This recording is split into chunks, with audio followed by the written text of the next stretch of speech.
Upwards of $3 billion. That's how much of a hit Colorado lawmakers think the state budget will take after this stay-at-home order was extended to the end of this month. Good evening and thanks for joining us. I'm Ann Trujillo. And I'm Shannon Ogden. And that $3 billion projection announced just hours ago on a call with lawmakers. And also state health officials today announced $50 million has been spent on protective equipment for healthcare workers in Colorado.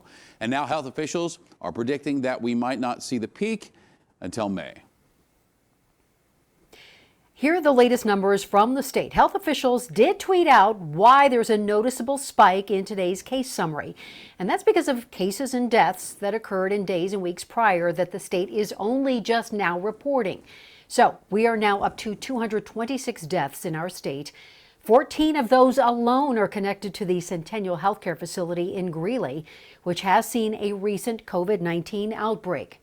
Now, Coloradans still struggling to get their unemployment claims since the outbreak. We're talking more than 127,000 claims filed in just the last 3 weeks. That's just here in Colorado. Wow, and though help has been slow to get to workers without jobs, Denver 7's Sloan Dickey spoke with state officials who insist help is on the way.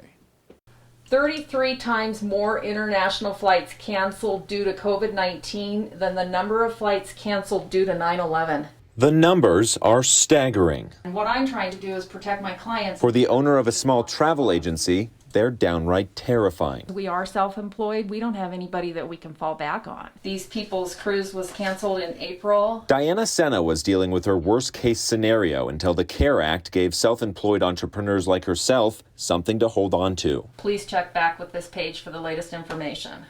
And I've been checking it for weeks. The Colorado Department of Labor and Employment sharing some massive numbers, too. During the recession, we had about 7,000 unemployment claims in the highest week, and we're seeing upwards of 2 or 3 times that now in a day. In Colorado, over 127,000 unemployment claims were filed in the past 3 weeks alone. And with entirely new categories added through the CARE Act, officials are struggling to keep up, but say they're working hard to get self-employed workers help. Anything that validates how much you earned as an independent contractor or gig worker, start collecting that information now because you'll be asked for that when you apply. As thousands wait, officials say help is on the way. Please know that you will be receiving the benefits backdated to the time of availability based on this federal law. I'm Sloan Dickey for Denver 7.